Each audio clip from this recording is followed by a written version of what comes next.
fast, where truth moves faster than a Holstein calf. No waiting on some pretty page. We're charting new ground in the digital age. From dynamic codes to robotic facts, we cut through the noise, no holding back. Not your daddy's dairy news tonight. We're sparking debates with every insight. The ring's not where the real fight's at. It's in the data, in the channel chat. From pasture to processor to your morning cup, we're raising the stakes. Try and get ahead of herd. Yeah! Where the future's more than just a word. Ahead of herd. Come on! The bullvine's calling, let your voice be heard. All right, welcome back to The Deep Dive, brought to you by the Bullvine Podcast. We're the show that tries to cut through all the industry noise and give you insights that actually help your bottom line. That's the goal. And look, you hear it constantly, right? It's almost become this default mantra in dairy. Get big or get out. Scale, scale, scale. Just everywhere. But today, we're digging deep into some really fascinating data that pretty much flips that whole narrative completely on its head. Yeah, and look, this data we're digging into, it's mainly from the Cornell 2023 Dairy Farm Business Summary, but also pulls from other key regional benchmarks, and it really reveals something powerful. I think it should be like mandatory reading for every producer milking under, say, 200 cows. Okay. Because that conventional wisdom, it's just... Well, it's looking wrong. The biggest financial hurdle for most smaller operations isn't really their size, it's their management. Well, hold on. Let's unpack that right away. The core idea here, the thing that really stomped me, is this. The difference in profit between a well-run farm and a poorly run farm, even if they're the same size, that difference is actually bigger than the profit gap between a typical small farm and a typical large one. Exactly. I mean, that just flies in the face of almost every major trend we talk about. So we got to slow down here and really break this down. And what's really wild is the sheer financial impact. The analysis confirms it. Right. A top-performing, really efficiently managed 150-cow dairy. Well, it can actually out-earn a struggling 500-cow operation. 500 cows? Yeah, one that's just chasing volume, without tight controls. The difference, over $100,000 annually. Okay, stop right there. $100,000. Yeah. More profit from 150 cows than 500. Think about it. That massive $100,000 advantage, it isn't found by adding 350 more cows and all the headaches that come with them. It's found by seriously tightening up your operational discipline, management. That's the hook then. That $100,000 figure, that's kind of the mission for this whole deep dive, isn't it? We're going to spend the next, 20 minutes or so figuring out why that happens, how that six-figure advantage gets created. And crucially, how you listening right now might be able to capture some of that on your own farm. Exactly. But first, we need a little context. Why is this conversation so critical, like right now? Well, it matters because if you only read the headlines, you'd think the whole dairy sector is just collapsing into the hands of these huge mega dairies. Yeah, the numbers are stark. They really are. We've seen just massive consolidation and fast. I mean, look at the stats. 39,303 dairy operations back in 2017, Okay. down to just 24,082 in 2024. That kind of drop, it really paints a picture, suggests small farms are basically doomed. Okay, but I'm a bit skeptical of that simple narrative. Yeah. But we need to challenge that assumption, don't we? Is every single farm that closes really a business failure? We got to dig past those headlines and ask, who is actually leaving and why are they leaving now? Right. Because if you actually look at the demos, the USDA data, the average dairy farmer today is 58 years old. 58. Yeah. And Cornell surveys, they consistently show somewhere between 40, maybe 45% of current operations.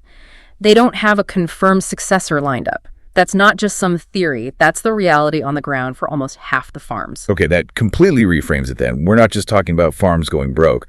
We're talking about retirements, generational shifts. Precisely. Think about it. You've got a 64-year-old producer, maybe had a perfectly decent financial year, but his back's killing him. His kids have got good careers off the farm.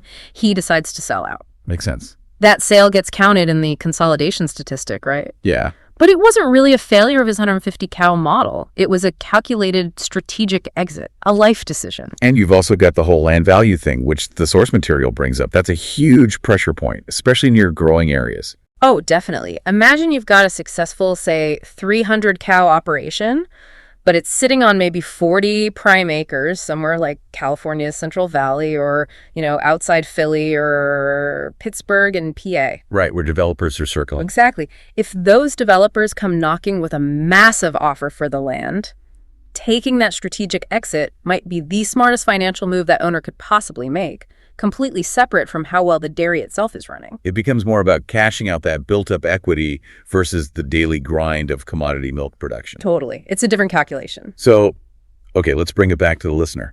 If you're running a smaller operation, maybe 100 to 200 cows, your main goal shouldn't necessarily be scrambling to add hundreds more cows just to chase those theoretical scale efficiencies. No, that's likely the wrong path. The real challenge is mastering efficiency at your current size.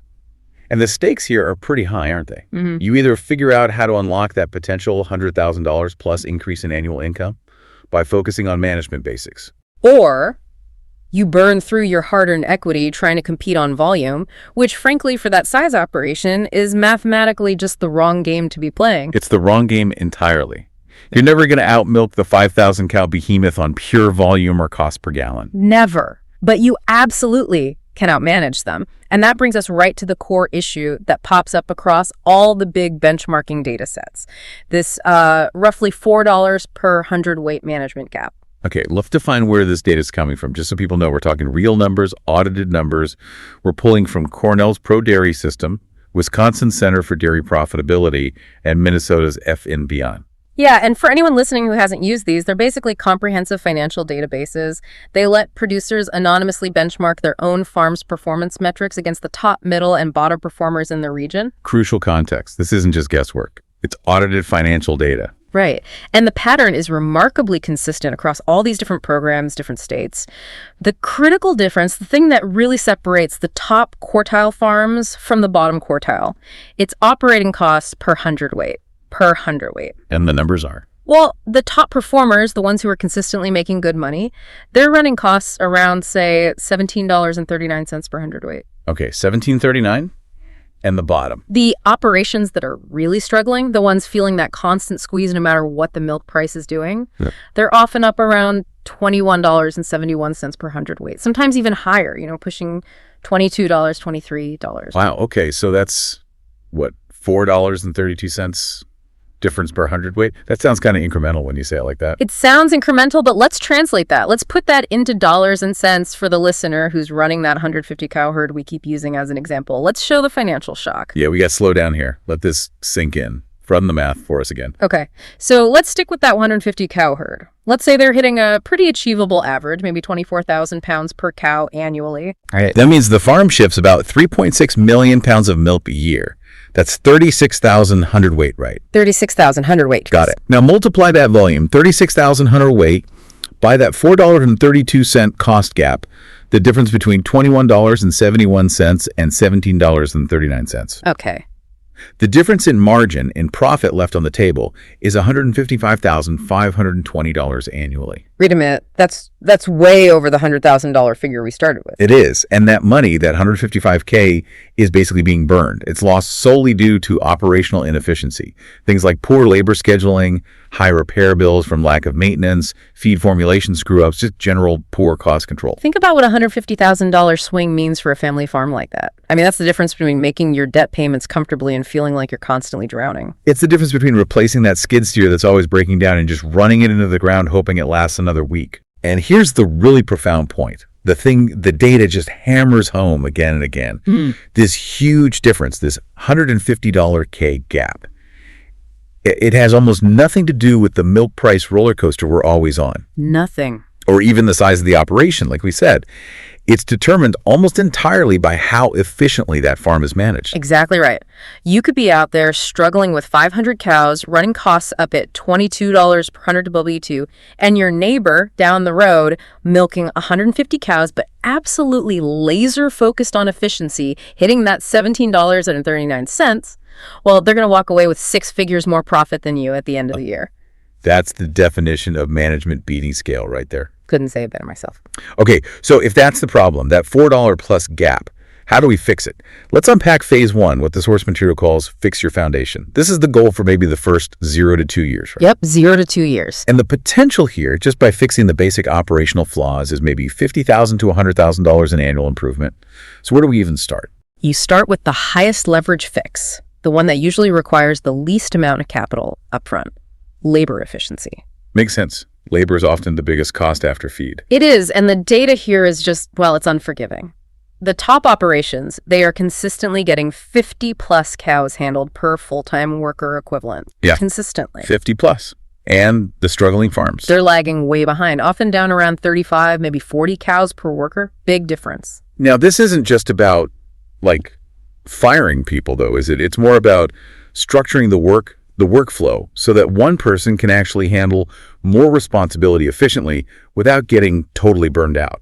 Absolutely, that's key. Often the problem on those lagging farms isn't necessarily that they have bad workers, it's that they have poorly designed workflows. Things just take longer than they should. And in dollar terms, what does that difference between, say, 35 and 50 cows per worker actually mean for the bottom line? Well, based on current national wage rates for good, skilled farm labor, that difference alone can save or cost an operation somewhere around $75,000 a year. Right. Just from optimizing how people spend their time. 75 grand. Hmm. Okay, let's drill into that Pennsylvania anecdote you mentioned, the one from the source material. It sounds like a fantastic example for listeners. Yeah. How exactly did that producer make such a massive cut in labor needs? Right. This was a producer milking about 200 cows.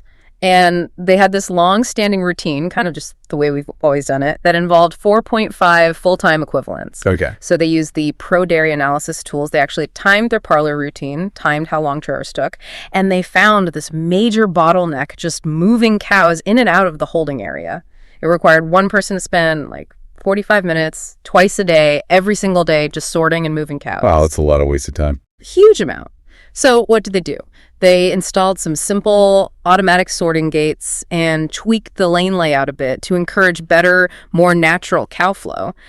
That fix alone basically eliminated one full-time position's worth of work, just evaporated. So let me get this straight. They probably spent maybe, $15,000 on some gates and a bit of concrete work? Probably something like that, yeah. And they saved $75,000 in annual labor costs.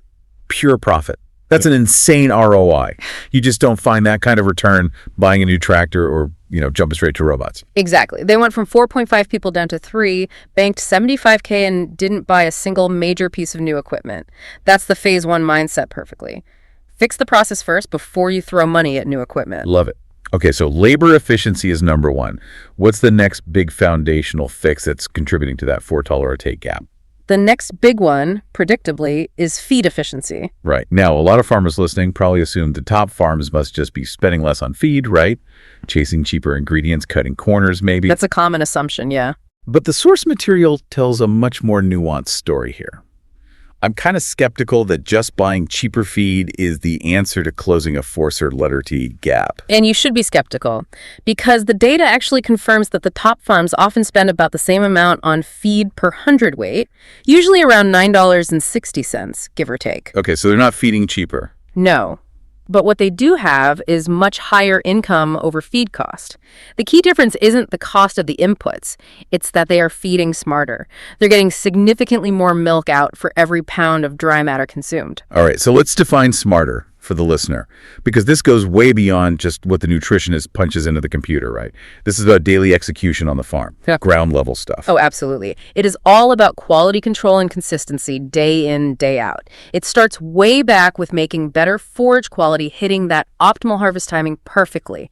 Because every day you wait past peak, you're losing digestibility, losing potential milk. Okay, so forage quality first. Then it moves into really precise ration formulation, but based on actual consistent feed testing, not just book values. And that means doing regular TMR audits to make sure the mixer wagon is actually mixing properly, not sorting ingredients. Things like weekly dry matter testing on silages, adjusting the ration for weather changes. Exactly. Particle size scoring to make sure the cows can actually chew and utilize the fiber correctly. These aren't glamorous jobs, but they're critical. I'd argue that skipping those small, consistent checks, the TMR audit, the dry matter test, that's probably the single biggest driver of that $4 inefficiency on many farms.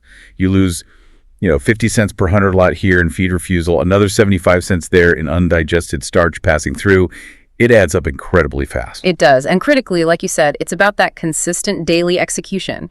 Walking the feed bunks twice a day, minimum, pulling out any spoiled or moldy feed immediately, keeping those water troughs absolutely spotless water intake drives feed intake. And catching that fresh cow that's just a little bit off before she crashes and drags down the whole herd average for the next 2 months. That daily diligence, that attention to detail, that's what drives the higher income over feed cost. Even when the feed cost per coulter read is similar, it's extracting maximum value. Okay, so phase 1 boils down to discipline and data, really. Getting those operating costs under 18.7, pushing labor efficiency north of 50 cows per worker, and building up your working capital, maybe aiming for 40% of your annual expenses as a cushion. That's the foundation. Once that foundation is solid, maybe you've captured that first $50K to $100K improvement. Where do we go next? What's phase 2? Then we move into phase 2, which the material calls capture easy wins. This is really the goal for years 2 through 4, roughly. Okay. And this phase, done right, could be worth another, say, $35,000 or $65,000 annually. And the focus here is on strategies that are generally low capital but offer high returns. But they really only work effectively after you've stabilized things in phase 1. Right. You can't really optimize components if your cows aren't healthy or your feed efficiency is all over the place. Exactly. You need that solid base first. So this is where it gets really interesting for me, because now we're talking about component premiums.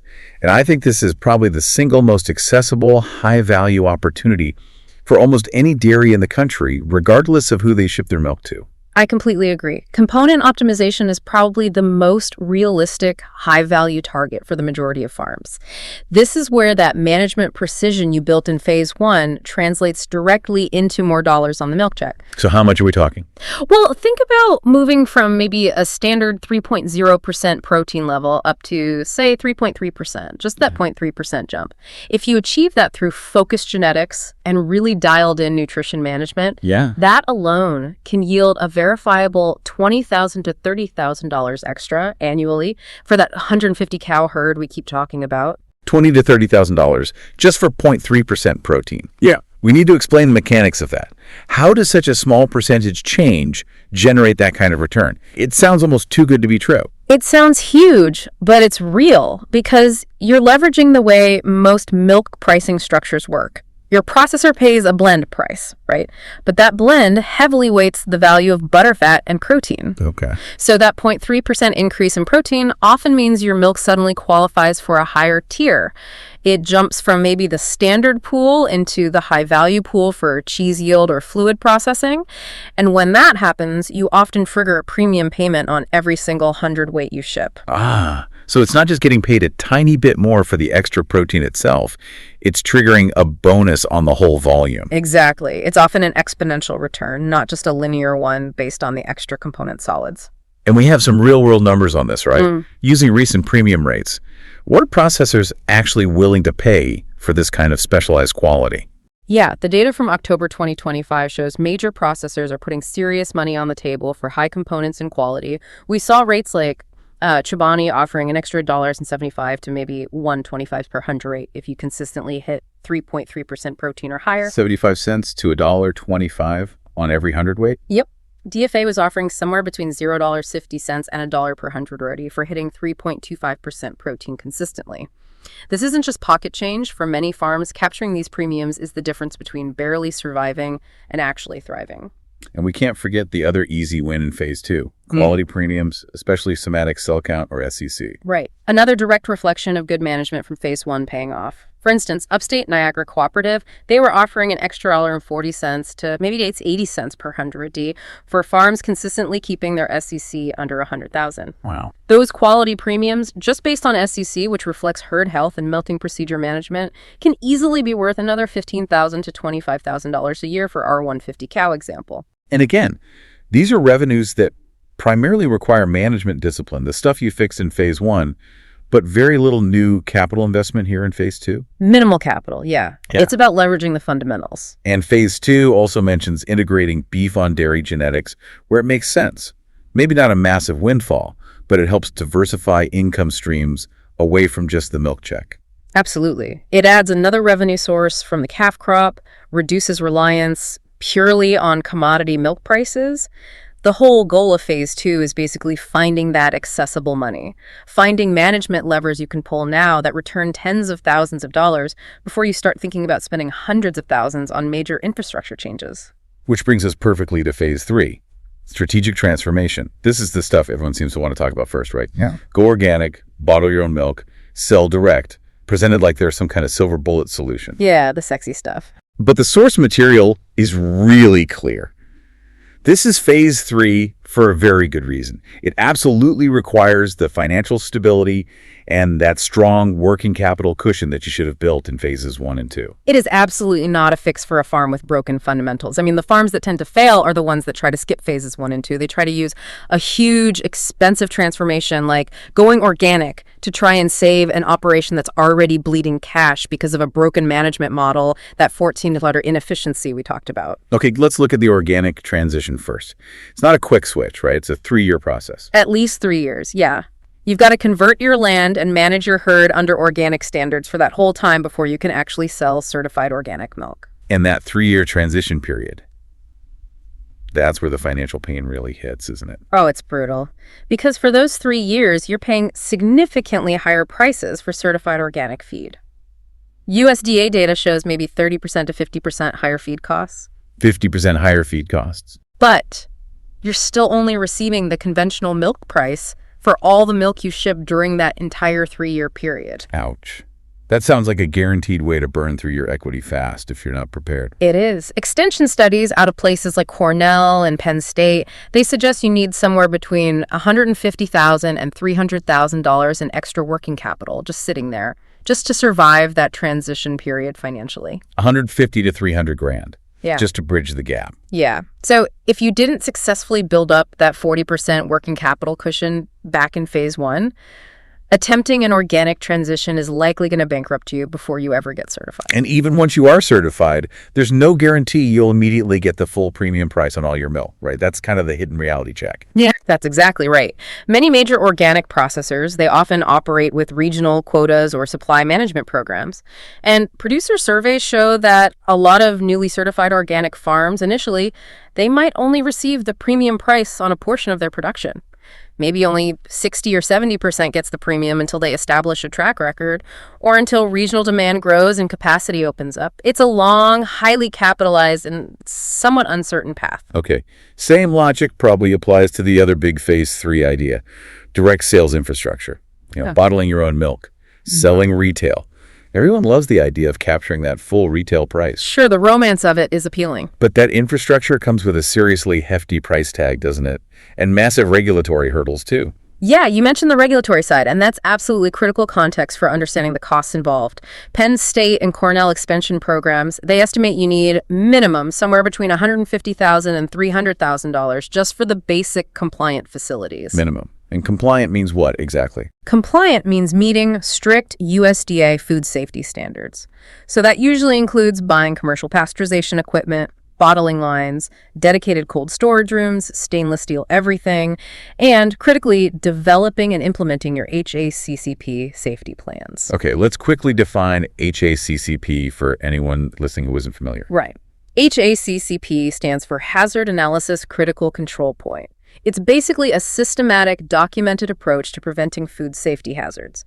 Implementing it properly requires intensive training for you and your staff, meticulous record keeping, and often specific design elements built into your processing facility to prevent any potential contamination.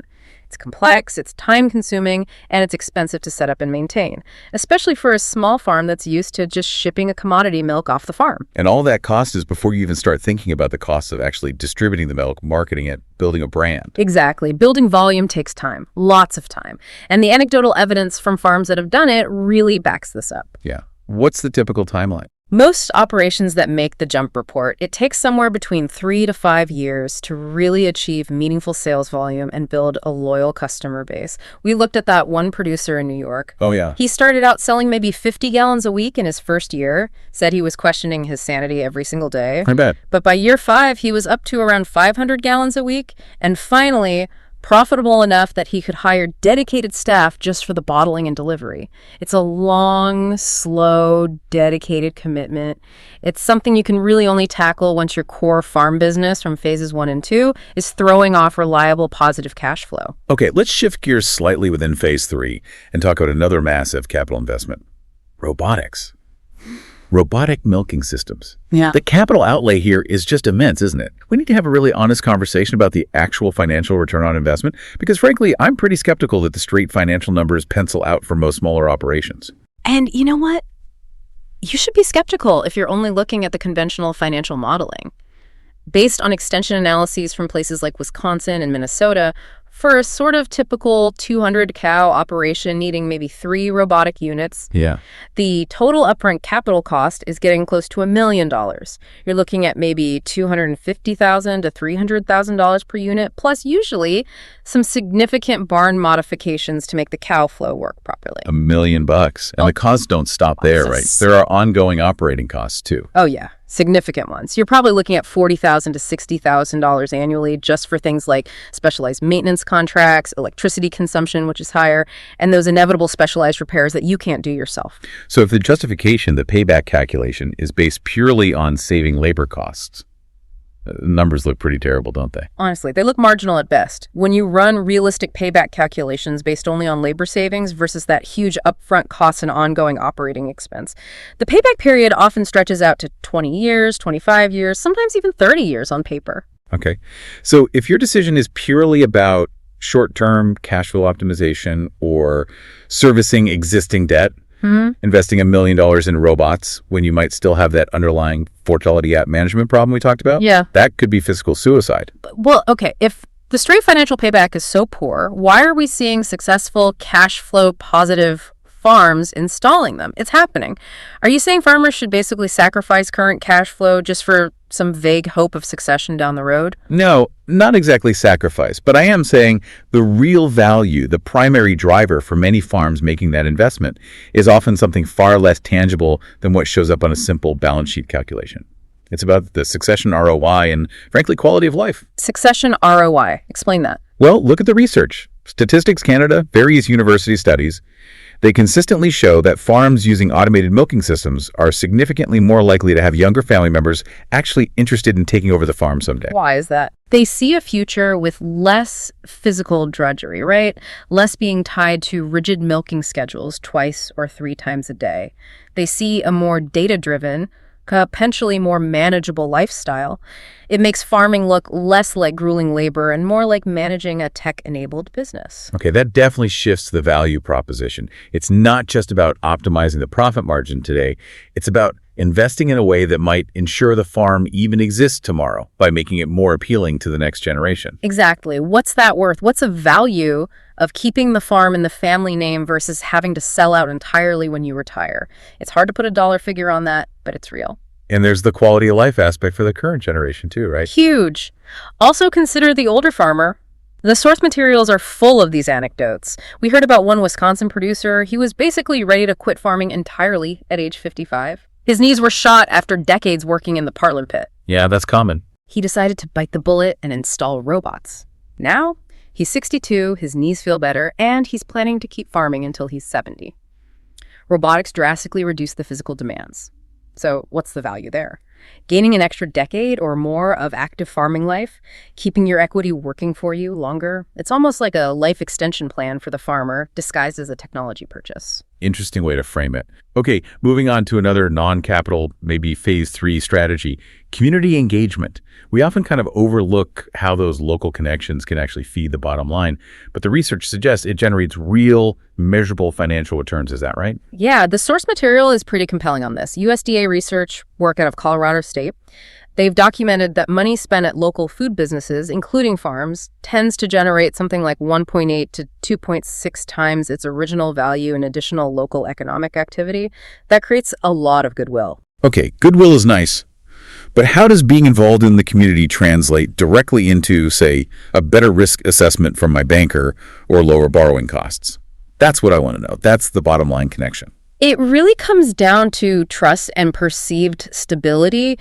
The data shows that farms with really strong community ties, the owners are involved in 4-H, they serve on local school boards, they help organize the county fair.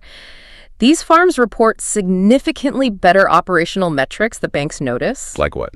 Like, they report an average employee retention rate of nearly 4 years, 3.8 years. Compare that to the industry average, which is often around 11 months. That signals stability. Okay, lower turnover is good. What else? And critically, they report, on average, 23% lower borrowing costs from their local banks. 23% lower. Why? Because those local banks see them not just as a farm business, but as a stable, reliable fixture rooted deeply in the community. They're seen as less of a flight risk if times get tough. They have local support. That reduces the bank's perceived risk. And then there was that anecdote about the Midwest producer, the manure storage permit. Oh yeah, perfect example of soft power.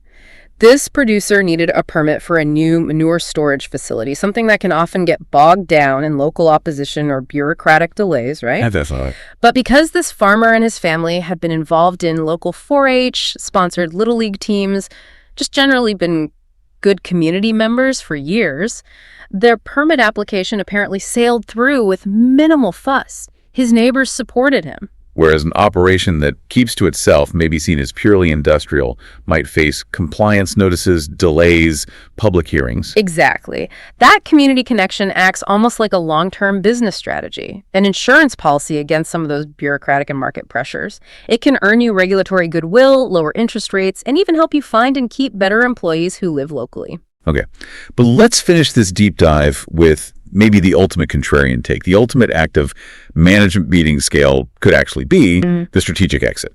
We spent all this time talking about how to achieve that $100,000 management advantage. Yeah. But the reality is not everyone can make it work, or maybe wants to, and we need to be really clear.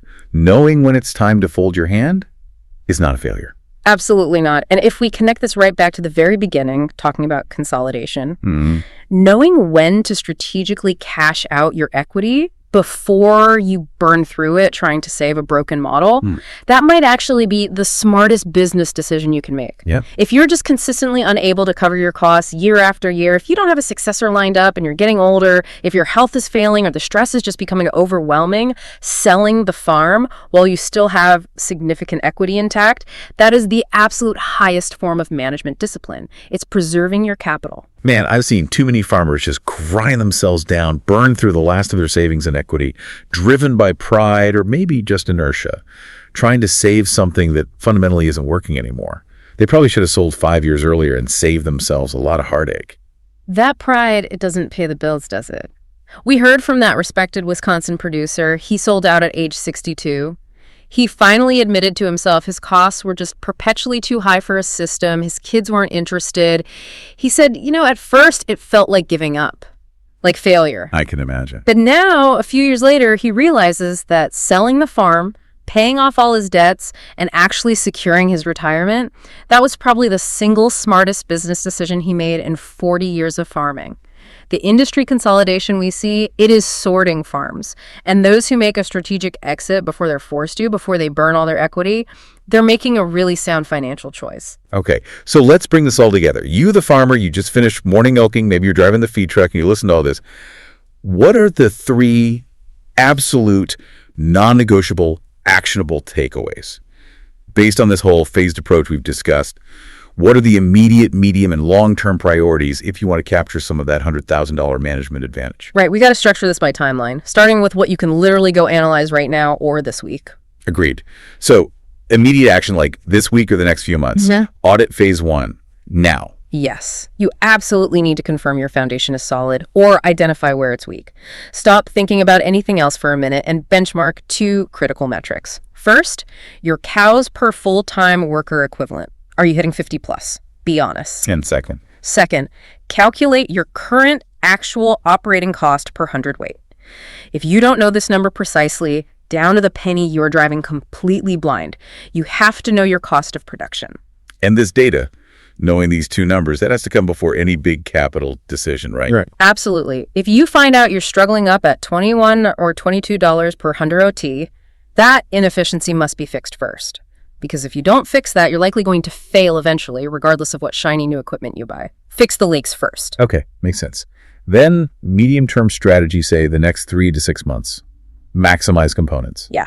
Once you know your costs are under control, or you have a clear plan to get them there, focus your nutrition program and maybe your short-term genetics or breeding strategy solely on hitting those component premiums your processor offers. Target that 3.3% protein or whatever the key threshold is for your milk check. Exactly. Target that level needed to capture the immediate maybe $20,000 to $30,000 annual return we talked about. It requires better management, yes. Consistent feed testing, maybe tweaking rations, working closely with your nutritionist. But it doesn't require massive capital investment compared to the other stuff, and it pays off relatively quickly. And that extra cash flow is what fuels the next steps. Precisely. It's the fastest way to generate the cash you might need for any subsequent moves, or just to build that working capital cushion. All right. And finally, long-term positioning, looking out over the next 1 to 2 years. Strategic sequencing. This is about discipline. Lock in the strategy we've outlined. Do not pursue those major phase 3 transformations like robots, or starting an organic transition, or building a bottling plant until your phase 1 and phase 2 benchmarks are consistently being met. You need that solid foundation and those component premiums rolling in first. Because the farms that get into trouble are the ones that skip the foundational steps. They're the ones that skip phases. Exactly. They try to use $1 million transformation project to somehow magically save an operation that's fundamentally broken because of that $4 dollar to eat management problem. You've got to use the cash flow generated from efficiency to fund growth, not just pile on more debt onto a shaky base. That really is the essential lesson here, isn't it? Good management at any size will beat poor management at every size. If your operation is under 200 cows, maybe even 300, your primary fight isn't against scale. Your fight is against inefficiency in your own operation. My final thought to synthesize all this. The absolute key is recognizing that your 150 cow dairy or your 200 cow dairy, you simply cannot win by trying to compete head to head against a 5,000 cow operation purely on commodity production costs. You just can't. Your win comes from leveraging your advantages, potentially higher quality, more flexibility, the ability to produce specialized products that command a premium, and above all, superior management quality and attention to detail. That $100,000 plus advantage is waiting there for you, but you have to look inward at your own operation first, not just outward at getting bigger. That's a really powerful statement to end on. Excellent stuff. Well, this has been another deep dive from the Bullvine podcast. If this kind of no BS analysis helps your operation, make sure you head over to www.thebullvine.com. There are tons more articles there that really tell you what's happening behind the headlines in dairy. And seriously, folks, subscribe to the podcast wherever you're listening right now. We're actually releasing episodes twice a week these days. And trust me, based on what's coming up, you really don't want to miss what we've got planned for next week. Oh, yeah. What's the tease? We're going to dive into something we're calling the 10 Commandments of Dairy Farming, expert tips for sustainable success. It's going to focus specifically on building that tactical framework, that checklist for mastering all those phase 1 fundamentals we talked about today, really drilling down on how you achieve that target of, say, $17.39 per 100 head operating cost. Nice. All right, let's go to that one.